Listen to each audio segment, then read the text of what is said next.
ஸல்லல்லாஹு அலைஹி வஸல்லம் அவர்கள் நமக்கு வழிகாட்டுறாங்க. அது மட்டும் இல்லாம இப்ப பாருங்க, தொழுகிறோம் சொன்னல ஏற்கனவே தொழுதுகிட்டு இருக்கிறோம்.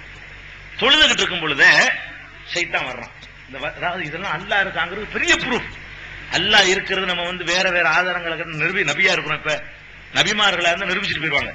நான் தான் அல்லாஹ்வுடைய ரசூலுங்கிறத என்ன செய்வாங்க, அவங்க நிரூபிப்பாங்க. அல்லாஹ் ஒருத்தன் இருக்காங்கிறதுக்கு ஆதாரம் காட்ட சொல்ல, நம்மள்ட்ட மாதிரி ஆதாரம் யாரும் காட்ட முடியாது. இந்த காலத்துல மந்திரம் மாயம் செஞ்சா காட்ட முடியும், ஒண்ணும் முடியாது. அப்ப அல்லாஹ் இருக்காங்கிறதுக்கு என்ன ப்ரூஃப், நம்ம மனசுல என்ன ப்ரூஃப் வேணும்னு கேட்டா, அதுக்கு அல்லாஹ் என்ன செய்யறான்னு கேட்டா சைத்தான் அனுப்புறான். சைத்தான் ஒருத்தன் இருக்கிறதே நமக்கு ப்ரூஃப் பண்ணி காட்டுறான். அல்லாஹ் எப்படி ப்ரூஃப் பண்றான்னு பாருங்க. நீங்க சும்மா பேசிக்கிட்டு இருப்பீங்க, ஒரு யாவும் வராதுங்க, வராது. தொழுகேன்னு தக்பீர் கட்டணும்னு மட்டும் வருது. என்ன காரணம் நான் கேட்கிறேன். கடை வியாபார கடை கணக்குல இருந்து இதுல இருந்து கொடுக்கல் வாங்கல இருந்து இந்த கடன் வர வேண்டியிருந்த தக்பீர் கட்டினா போதும், யார் யார்கிட்ட எவ்வளவு வரணும் கரெக்டா யாவும் வருது. இப்ப உட்கார்ந்துட்டு வர மாட்டேங்குது. அதாவது சைத்தான் எங்க வருவான்ட்டு மார்க்கத்துல சொல்லியிருக்காங்க, கரெக்டா வர்றானா? நீ பாட்டு சினிமா கோட்டையில உட்கார்ந்துட்டு இருக்கிற எந்த எவனுக்காச்சு கொடுத்த கடன் வாங்கின கடன் அது ஏதாவது யாவும் வருதா?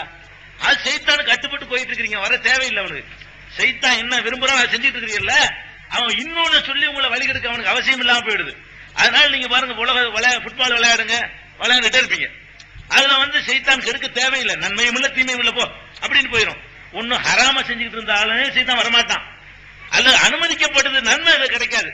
அப்படியான காரியங்களை ஈடுபட்டீங்கன்னு வைங்களேன், அப்பவும் சைத்தான் வரவே மாட்டான். எப்ப வர்றான்னு பார்த்தா அல்லாஹு அக்பர் நல்லா பெரியவன் சொல்லி விட்ட உடனே அப்பதான் நமக்கு ஞாபகம் வருது, இவன் 100 ரூபாய் தரணுமே, 25 தந்தான், 75 பாக்கி இருக்குது, தக்பீர் கட்டிக்கிட்டு தொழுகை நின்றுகிட்டு வருதா வரலையா? அப்ப சைத்தான் இருக்கிறாங்கிறது தான் ஆதாரம். அதாவது ரசூலுல்லாஹ் எங்கெல்லாம் வருவான்னு சொன்னாங்களோ அங்கெல்லாம் வரும். இஸ்லாம் எங்கெல்லாம் வருவான்னு நமக்கு வழிகாட்டி இருக்குது, அங்கெல்லாம் வர்றான். சைத்தான் இருப்பதை வச்சு நம்ம அல்லாஹ் ப்ரூவ் பண்ணிக்கலாம். அல்லாஹ் நெசமா இருக்கத்தான் செய்யறான், அல்லாஹ் கண்டிப்பா இருக்கிறான், அல்லாஹ் சொன்னபடி நடக்குது. அல்லாஹ் சைத்தான் இருப்பதை அல்லாஹ் நம்பருக்கு நம்ம கருவியா யூஸ் பண்ணிட்டு போயிடணும். அப்ப சைத்தானை ஜெயிக்க முடியும். எந்த சைத்தான் நம்மளை கெடுக்கிறானோ அது ஒரு கயிறு. சைத்தான படைச்சல என்ன கயிறுன்னு சில பேர் கேட்பாங்க. சைத்தான எல்லாத்துலயும் கயிறு இருக்குல்ல, சைத்தான படைச்சதுலயும் அவன் இருக்குல்ல, சைத்தான இருக்கு நம்ம போய் அல்லாஹ் நம்ப முடியுது. இப்ப சைத்தான் கரெக்டா தொழுகையில வர்றான், கண்டிப்பா இது அல்லாஹ்வுடைய மார்க்கம் தான்டா. அல்லாஹ்னு ஒருத்தருக்கு நெசம், சைத்தான் ஒருத்தருக்கு நெசம். அதனால கரெக்டா இதுல மட்டும் வரணும், படுத்துங்க வர மாட்டேங்கிறான். எதுக்கு வர மாட்டேங்கிறாங்க? அல்லாஹ்வுக்கு விருப்பமான காரியத்தை செய்யும் போது மாத்திரம் கரெக்டா நின்றுகிட்டு உள்ள போட்டு குழப்பி 2 தொழுதமா 3 தொழுதமா, என்னங்க 4 என்றது ஒரு பெரிய விஷயமா? லட்சத்தை மிஸ் பண்ணாம ஒருத்தர் எழுதி போடுறான், எண்ணி போடுறான், 1 2ல இருந்து 4 ரக்காத்துல 4 தானுங்க, 3 4 டவுட் உண்டாக்குறான். அவனுக்காக வருமாங்க 4ல யாருக்கா சந்தேகம் வருமா? 4ல வர எப்ப சந்தேகம் வரும்? ஒரு 200 290 டவுட் வரும். இது 4ங்கிற ஒரு சின்ன ரிவர்ஸ் பண்ணி பார்த்தா கூட யாவும் வந்துடும். அதாவது 4 கூட தண்ணி ஊத்தணுமா 3 கூட தண்ணி ஊத்தணுமா டவுட் வருதுன்னு வைங்களேன், கொஞ்சம் அப்படி யோசனை பண்ணி 4 கன்ஃபார்ம் பண்ணிக்கலாம், 4 நினைச்சிடலாம், கரெக்டா கன்ஃபார்ம் பண்ணிக்கலாம். அப்ப இதுல டவுட்டே வர மாட்டேங்குது. 2 ரக்காத்துல 1 2 சந்தேகம் வருது. தொழுவுற 2 ரக்காத்து, தொழுவுற 2 ரக்காத்துங்க சைத்தான் இருக்கிறானா இல்லையா? இதுக்கு மேல என்ன ப்ரூஃப் பண்ணு சைத்தான் இருக்கிறதுக்கு? இதுல தானே கரெக்டா வர்ற 2 தான். 2 பேரும் உங்களை வந்துட்டு போறாங்க, பாத்துட்டு போறாங்க. 2 பேர் வந்தானா ஒருத்தன் வந்தானா தெரியல, டவுட் வருமா? வராது. 4 பேர் பாத்துட்டு போறாங்க, 4 வந்தானா 3 வந்தானான்னு தெரியல, டவுட் வருமா? வராது. 100 பேர் வந்தா வரும், ஒரு 50 பேர் வந்தா வரும், ஒரு 25 பேர் வந்தா கூட வரும். 4லாம் 10க்கு உள்ள நம்பர்ல பெரும்பாலும் டவுட்டே வராது. விரலுக்குள்ள அடங்கக்கூடிய நம்பருக்குள்ள எந்த டவுட்டும் இல்லாம நம்ம இருப்போம். ஆனா அது டவுட் எங்கதான் வருதுன்னு பார்த்தா தொழுகையெல்லாம் வருது. நம்ம ஓதலையா, ருக்கு செஞ்சமா செய்யலையா, ஒரு சைதா செஞ்சு விட்டு இது 2வது சைதாவா நினைக்கிறான். சஜிதா செஞ்சு விட்டு நினைச்சிருக்கிறோம், எல்லாரும் இல்லைன்னு சொல்ல முடியாது, நினைச்சிருக்கிறோம். 2 சஜிதா ஒரு எவ்வளவு நேரம், ஒரு செகண்ட், 6 மாசத்துக்கு முந்தி உள்ளதா மறந்து போறதுக்கு இப்பதான் செஞ்சிருக்கிறோம். வச்சு தலைய வச்சுட்டு எடுத்திருக்கிறோம்ங்க. இது 2வதா 1வதா? வணங்கி வச்சா சைத்தான் இருக்காண்டி, சைத்தான் இருக்கான்னு வழங்கினா அல்லா இருக்கான்னு வழங்கி போச்சு. எப்ப சைத்தான் இருக்கிறான் என்பதை விளங்குறோமோ அப்ப எல்லாம் எதையும் சேர்த்து விளங்குறோம். கண்டிப்பா ரப்புல் ஆலமீன் இருக்கிறான், டெஸ்ட் பண்றான். பத்தி இதுல மட்டும் விடுறான்ல, இதாண்டா செய்வான் அல்லா சொல்றான். உட்கார்ந்துக்குருவேன், ரோட்ல உட்காருவேன், வழிமறிப்பேன், அவர்களுடைய எண்ணங்களை கெடுப்பேன். உளவு மண்ணி எண்ணகும் உள ஆமுர் எண்ணகும் பழைய பத்துக்குண்ண ஆதாரல நாமி, நான் தவறான எண்ணங்களை ஊட்டுவேன், தீமைகளை தூண்டுவேன், ஆசை வார்த்தையை காட்டுவேன் என்றெல்லாம் சொல்றான. அப்பவெல்லாம் என்ன செய்யுது? சைத்தான் வர்றான். அப்ப நம்ம இதை வழங்குறோம். ரசூலுல்லாஹி ஸல்லல்லாஹு அலைஹி சொல்றாங்க, நீங்கள் தொழுது கொண்டிருக்கிறீங்க. ஒருத்தர் வர்றார், யாரு? உஸ்மான் இப்னு அபுல் ஆசன் அந்த சஹாபிக்கு பேரு. அவர் ரசூலுல்லாஹி கிட்ட சொல்றாரு, அல்லாஹ்வுடைய தூதரே, தொழுகையில ஷைத்தான் குழப்புறான், தொழுகையில ஷைத்தான் குழப்புறான், ஓத முடிய மாட்டேங்குது, தடுமாற்றத்தை ஏற்படுத்துறான் அப்படின்னு சொன்ன உடனே இன்னும் சொல்றாங்க, கேளுங்க, தொழுகையில தூக்கம்னா வருவங்க, நின்றுகிட்டு யாருக்கா தூங்க இயலுமாங்க? தொழுகையில மட்டும்தாங்க முடியும். ஆமா, சாதாரண நின்றால தூங்க முடியாது. தூங்குறதுக்கு படுத்தாதான் தூக்கம் வரும் மனுஷனுக்கு. தக்பீர் கட்டி நெல்லுங்களை சுப்புகள நின்றுகிட்டே தூங்குவாங்க, தூக்கம் வருங்க. அப்ப என்ன அதுல விளங்குது? எல்லா எண்ணங்களையும் மறக்கடிச்சு ஷைத்தான் ஜெயிக்க வர்றான். இவன் நல்லவன் அவ்வளவு போறான், இவன் சொர்க்கத்துக்குள்ள போக பாக்குறான், இவனை விடக்கூடாத, நரகத்துடைய எண்ணிக்கை அதிகமாக்கணுமே, அதுக்குள்ள வேலையை செய்யணுமே கரெக்டா வந்துடுறான். அப்ப அதான் அவர் கேட்கிறாரு, ஓத முடிய மாட்டேங்குது, தொழ முடிய மாட்டேங்குது, நின்றா போட்டு குழப்பி எடுக்கிறான் அப்படின்னு சொல்லி அவர் முறையிடுறாரு. இது எல்லாருக்கும், உங்களுக்கு எனக்கு எல்லாத்துக்கும் உள்ளதுதான். சில பேர் இந்த தரிக்கான் நம்மளை ஏமாத்த வருவாங்க.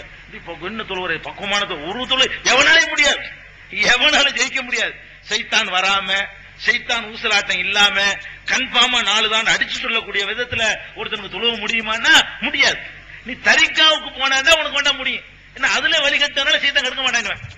அது சினிமா கொட்டைக்கு போறவன இப்படி கெடுக்கிறது இல்லையோ, அது மாதிரி சரி மனுஷனுக்கு தொழுகிறான், அல்லாஹ்வுக்கு தொழுகிற, ஷேக்குக்கு தானே தொழுகிறான், தொலைஞ்சு போறான், 4 கரெக்டா கன்ஃபார்ம் போட, 2 அவன் அல்லாஹ்வுக்கு தொழுகிற எவனா இருந்தாலும் சரி, அல்லாஹ்வுக்கு கண்டிப்பா என்ன செய்வான், நுழைஞ்சி கருத்து நாசமாக்கிடுவான். அப்படி சொல்றாரு அவர், சஹாபி கருத்துருக்கான். அப்ப ரசூல் ஸல்லல்லாஹு அலைஹி சொல்றாங்க, அந்த மாதிரி நீ விளங்குனா ஃபதஅவ்வது பில்லாஹி, அதுக்கு நீ என்ன செய்யணும்? அவுது பில்லாஹி மினஷ் ஷைத்தானிர் ரஜீம் சொல்லு. தொழுகையிலேயே, தொழுகையில இருந்து சொல்லணுமா? ஃபதஅவ்வது பில்லாஹி சொல்லிட்டு வத்ஃபுல் அலா யஸாரிக தலாஸா, தொழுகையில இருந்துகிட்டே தான் இதுவும் தூணு இடது பக்கம் 3 தடவை துப்பணும். தொழும்பு இப்படி துப்புன்னு கேட்க கூடாது. ரசூலுல்லாஹ் சொல்றாங்க, சஹீஹ் முஸ்லிமில் இடம்பெற்றிருக்கக்கூடிய ஆதாரப்பூர்வமான ஹதீஸ் 4083வது ஹதீஸ், முஸ்லிம் நூல்ல இடம்பெற்றிருக்கக்கூடிய 4083வது ஹதீஸ். தொழும்போது துப்பலாமான்னு கேட்க கூடாது. ரசூலுல்லாஹ் காட்டினதான் வழி, அதான் நம்ம ஷைத்தானை விட்டு பாதுகாக்கும். அப்ப அந்த மாதிரி பண்ணிவிட்டால் ஃபைதா அஹஸஸ்தஹு, இதை நீ உணர்ந்தால் ஃபதஅவ்வது பில்லாஹி மின்ஹு, ஷைத்தானிடமிருந்து அல்லாஹ்விடத்தில் நீ பாதுகாப்பு தேடிக்கொள். வத்ஃபுல் அலா யஸாரிக, உன்னுடைய இடப்புறமாக சலாசன் 3 முறை துப்பு. ஃபைதா ஃபஅல்த ذلك, இப்படி நீ செய்து பார் அப்படின்னு சொல்றாங்க ரசூல் ஸல்லல்லாஹு அலைஹி வஸல்லம். ஃபஅல்து ذلك, இதை நான் செய்து பார்த்தேன். ஃபஅதுஹபஹுல்லாஹு அன்னி, அல்லாஹ் என்னை அதுல இருந்து போக்கிட்டான். திருப்பி குழப்பமா போட்டு தொழுவும் போதெல்லாம் ஒரு 4-5 நாளைக்கு செஞ்சு பாத்தீங்கன்னு வைங்க, அப்படியே நம்ம டெவலப் ஆகிறது தெரியும். ஷைத்தான்ட்ட எந்த அல்லாஹ்வை தொழுகிறோமோ, என்னிட லாஹுல வலா குவத்த இல்லா பில்லாஹ் நமக்கு மார்க்கம் சொல்லி சொல்லுது. லாஹுல வலா குவத்த இல்லா பில்லாஹ்னா என்ன அர்த்தம்? நன்மை செய்யறதா இருந்தாலும் சரி, தீமையில இருந்து விலகிறதா இருந்தாலும் சரி, அல்லாஹ்வை கொண்டுதான். நான் நினைச்ச நன்மை செய்ய முடியாது, நான் நினைச்சதுனால தீமையில விலக முடியாது.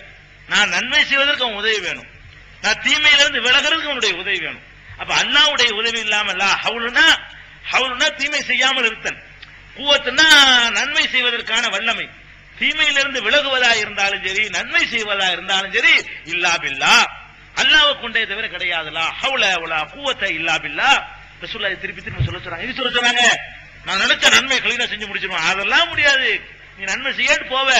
அப்படி லேஸ் அப்படி எல்லாம் மாத்தி விட்டானா முடிஞ்சு வச்சு கதை. எத்தனை பேர் மாத்தி இருக்கிறான் போர்க்களத்துங்கிற என்ன விஷயம் நினைக்கிறீங்க? உசுர கொடுக்கத்தானே போறாரு. ரசூல் ஸல்லல்லாஹு அலைஹி வஸல்லம் காலத்துல போருக்கு ஒருத்தர் போறாருன்னு வைங்க, எதையெல்லாம் தியாகம் பண்றவரா போறாரு? உயிரையே தியாகம் பண்ணி உயர்ந்த அந்தஸ்து அடைகிறாரா போறாரு. அது எந்த மாற்றம் இல்ல போகும்போது. ஆனா அல்லாஹ்வை கொண்டுதான் நன்மதியுமே இருக்கிறனால பாருங்க, 2 சம்பவங்கள் ரசூல் ஸல்லல்லாஹு அலைஹி வஸல்லம் காலத்துல நடக்குது. போர்ல கலந்துக்கிறாரு, கலந்துக்கிட்டு பயங்கரமா போராடுறாரு, பல இதுகளை வெட்டி வீழ்த்துறாரு, நல்ல நிறைய காயங்கள் ஏற்படுது. ஏற்பட்ட உடனே இந்த அணி ஜெயிக்கவும் செஞ்சிருச்சு. அந்த வேதனை தாங்க முடியாம, போர்லாம் முடிஞ்ச பிறகு வேதனை வெட்டு குத்து இருக்கு பாருங்க, வேதனை பொறுக்க முடியாம தாங்கி பாக்குறாரு, முடியல, ஈட்டி இருந்து குதித்து செத்துறாரு. அல்லாஹ்வுக்காக உயிர் கொடுக்க போனவரு தற்கொலை பண்ணிடுறாரு. பாருங்க, போகும்போது நல்ல இடத்துல போனாரு. நம்ம நினைக்கிறோம் நன்மை எனக்கு முடியும், நான் நினைச்சா தியாகியாயிருவேன், அதெல்லாம் முடியாது. உயிரை கொடுக்க போனவரு தற்கொலை பண்ணிக்கிறார். ரசூலுல்லாஹ் தொழுக மாட்டேன்ட்டாங்க. இவர் நரகத்துல நிரந்தரமா ஹாலிதும் முஹல்லதுன் ஃபீஹா அபதா, நரகத்துல என்றென்று நிரந்தரமா இருப்பாருன்ட்டாங்க. அப்ப உயிரையே தியாகம் பண்ண போய் ஸ்டேஜ் வரைக்கும் தொட்டு புட்டு நரகத்துக்கு போனவர்கள்லாம் உண்டு. அதனால லா ஹவுல வலா குவத்த யாவத்துல வச்சுக்கிறேன்னு அல்லாஹ்வுடைய தொழுது அப்படின்னா தொழுதுருவேன், அதெல்லாம் பர்ஃபெக்டா முடிச்சிருவேன், அதெல்லாம் முடியாது. அங்கேயே வருவான், களத்துல நின்று போராடுவான் சைத்தான்.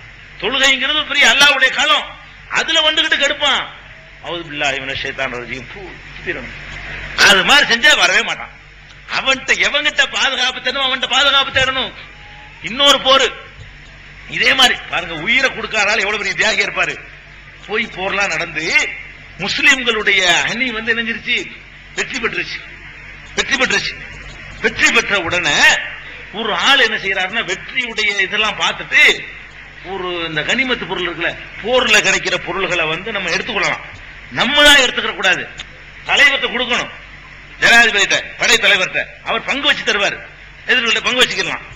இந்த ஆள் என்ன பண்றாருன்னு கேட்டா, காயம் பட்ட உடனே எதிரி விட்டுட்டு போன ஒரு பொருள் ஒண்ணு இருக்குது, அவர் சாவுண்டதுக்கு தெரியல, அவர் அப்படி அமைக்கிறார். உசுர கொடுக்க போனாலும் அவருக்கு ஆசைப்படுற, ஜெயிச்சிட்டோம்ல நம்ம அணியா ஜெயிச்சிருக்கலன்னு சொல்லி ஒரு கனிமத்து பொருளை சுருட்டிக்கிட்டார். அவர் சுருட்டின பிறகு அந்த காயத்துல மூத்தா போயிடுறாரு. ரசூல் ஸல்லல்லாஹு அலைஹி வஸல்லம் சொல்றது, இவர் நரகவாசி அப்படிங்கிறாங்க. என்ன உசுர கொடுத்திருக்காரு? இல்ல, அவர் வந்து அவருடைய பொருளை தேடி பாருங்கள், அவருடைய பையை சோதனையிட்டு பாருங்கள் அப்படின்னா எதிரியுடைய ஒரு சாமம் ஒண்ணு எடுத்து வச்சிருக்காரு, கிளப்பிட்டார். உசுர கொடுக்க போன ஒரு ஆளு கொடுத்தவர், அந்த கொடுக்கிற கொஞ்சம் முன்னாடி நினைச்சிட்டாரு, ஒரு செகண்ட்ல மாறி போச்சு. உசுர கொடுக்க போயிட்டு அற்பமான ஒரு பொருளை காணாக்கலாம் வச்சுக்கிட்டாரு. உதாரணமா இந்த மாதிரி செஞ்ச ஆட்கள் சகாபாக்கள் இருக்கிறாங்கன்னா என்ன விளங்குது? லாஹவுல, இதுதான் இஸ்லாம். லாஹவுல ஒவ்வொரு நன்மை செய்யறதுக்கு அவனுடைய துணையை தேடிக்கிட்டே இருக்கணும். அல்லாஹ்வுடைய உதவியை கேட்டுக்கொண்டே இருந்தால்தான் நம்ம நல்லவர்களா இருக்க முடியும். தீமை நான் தீமை செய்யாம என்ன ஜெயிச்சிட முடியுமா? செய்தான் அதெல்லாம் முடியாது. செய்தான் ஜெயிச்சிருவானா? இந்த சேலஞ்ச் உங்களுக்கு பண்ண முடியாது. அவனுக்கு எல்லா வல்லமையும் கொடுத்து அல்லாஹ் அனுப்பி வச்சிருக்கிறான். அப்ப நம்ம சைத்தானை ஜெயிக்கிறதுக்கு வந்து அல்லாஹ்ங்கிற ஒரு கேடயத்தை தவிர வேற எந்த கேடயத்தின் மூலமா அவனை வீழ்த்த முடியாது. அதுக்கு தான் ரசூல் ஸல்லல்லாஹு அலைஹி வஸல்லம் சொல்றாங்க, அந்த மாதிரி செஞ்சால் இடது பக்கம் துப்பி சைத்தான் பாதுகாப்பு தேடினவன அவர் சொல்றாரு, அதுஹபஹுல்லாஹு அன்னி, என்னை விட்டு சைத்தான் அல்லாஹ் உரைத்து அடிச்சு விட்டான். ரசூலுல்லாஹ் அந்த வழியை காட்டி தந்த உடனே நான் அது மாதிரி சைத்தான் குழப்பும் போதெல்லாம் அவுது பில்லாஹி மினஷ் ஷைத்தானிர் ரஜீம் சொல்லி இடது பக்கம் துப்பிட்டு இருந்தனா சைத்தானுடைய ஊசலாட்டமே எனக்கு இல்ல அப்படிங்கிறாங்க. அப்ப சைத்தான் வந்து நமக்கு வரவும் சொல்லி வருவாண்டு அறிவிக்கவும் சொல்லி நம்ம எப்படி தப்பிக்கிறங்கிற வழியை சொல்லி இருக்காங்க. மற்ற ரெண்டையும் நம்ம கரெக்டா அனுபவிக்கிறோம், தப்பிக்கிற வழியை பெரும்பாலும் நம்ம யூஸ் பண்றது இல்ல. நம்மளே என்ன செய்வோம், இன்னைக்கு தொழுவும்போது துப்புனர் மாதிரி நினைக்குவாங்கல்ல, ரசூலுல்லாஹ் சொன்னா நம்ம கவனிக்க மாட்டேங்கிறோம், மனுஷனை பாக்குறோம். அப்ப எப்படி சைத்தான் ஜெயிக்காம இருப்பான்? ரசூல் ஸல்லல்லாஹு அலைஹி வஸல்லம் சொன்னா நம்ம செஞ்சுட்டு போனோம்னா சைத்தானை ஜெயிக்க முடியும். அப்ப சைத்தானை ஜெயிப்பது என் கையில இருக்குன்னு நினைச்சோம்னு சொன்னா நம்ம வீழ்ந்துருவோம். இதுல கவனமா இருக்கணும். அதே மாதிரி இன்னொன்னு பாருங்க, எப்படி எல்லாம் ரசூல் ஸல்லல்லாஹு எல்லாத்துக்கும் இதை எதுக்கு சொல்றேன்னு கேட்டா, எல்லா ஒரு சில உதாரணங்கள் தான் ஹதீஸ்ல இருந்து காட்ட முடியும். நீங்க வாழ்க்கையில சைத்தான் உங்களை ஜெயிக்கிறான்னு தெரியும் பொழுதெல்லாம் உங்கள்ட்ட இருக்கக்கூடிய கேடயம் அவுது பில்லாஹி மினஷ் ஷைத்தானிர் ரஜீம். சின்ன விஷயம் இல்ல, எந்த சந்தர்ப்பத்தில் யூஸ் பண்ணக்கூடிய கேடயம் அவுது பில்லாஹி மினஷ் ஷைத்தானிர் ரஜீம்ங்கிறது. அல்லாஹ்ட்ட சைத்தான் இருந்து பாதுகாப்பு தர்றதா இருந்தா அந்த ஒரு சக்தியால தான் முடியும். வேற எந்த மகான்டையும் உங்கையினால எவராலையும் முடியாது. அந்த மாதிரி பாதுகாப்பு தேடணும்னு சொல்றாங்க. பாருங்க, ஒரு சம்பவம், ரசூல் ஸல்லல்லாஹு அலைஹி வஸல்லம் வந்து இருக்கிறாங்க. அப்ப இருக்கும்போது ரெண்டு பேரு வாக்குவாதம் பண்றாங்க. ரசூலுல்லாஹ்க்கு முன்னாடி உட்கார்ந்துட்டு பண்ணிட்டு இருக்காங்க. ரசூலுல்லாஹ் இங்க இருக்கிறாங்க. கொஞ்சம் கண்ணுக்கு தெரிகிற தூரத்துல விவாதம் நடக்கு, பேச்சுவார்த்தை நடக்கு. பேச்சுல ஆரம்பிச்சு என்ன செய்யும், அவ்வாறு ஏறி போகும் சண்டை, வாக்குவாதம் முத்தி போய் அப்படி போய் இப்படி போய் கட்டுமையா கடைசியில் என்ன ஆச்சுன்னு கேட்டா சொல்றாங்க, கோபம் வருது. பேசிட்டு இருக்கும்போது அந்த ஒரு ஆளை பாக்குறாங்க, அவர் பயங்கரமான கோபம் வருது. எந்த அளவுக்கு கோபம் வருதுன்னு கேட்டா முகமெல்லாம் ஊதி போச்சு. கோபத்தில் இப்படி கண்ணெல்லாம் பிரிஞ்சு பெருமுள்ள ஆளுங்களுக்கு அந்த மாதிரி வருது, முகமே மாறி போச்சு. அப்ப ரசூல் ஸல்லல்லாஹு அலைஹி வஸல்லம் உட்கார்ந்து பார்த்துட்டு இருக்காங்க, ரெண்டு பேரும் சண்டை போடுறத. சண்டை அடிதடி இல்ல, வாய்ச்சண்டை தான். வாய்ச்சண்டையில இவருக்கு கோபம் மிஞ்சி போகுது, கோபத்துல மூஞ்செல்லாம் செவந்து போகுது, மாறி போகுது. இங்க இருந்து பாக்குறாங்க. அப்ப ரசூல் ஸல்லல்லாஹு அலைஹி வஸல்லம் சொல்றாங்க சஹாபாக்கள்ட்ட, இன்னீல அலமு கலிமத்தன் லவ் காலஹா லதஹப அன்ஹு, எனக்கு ஒரு மந்திரம் தெரியும், ஒரு வார்த்தை தெரியும், அதை இப்ப அவன் சொன்னா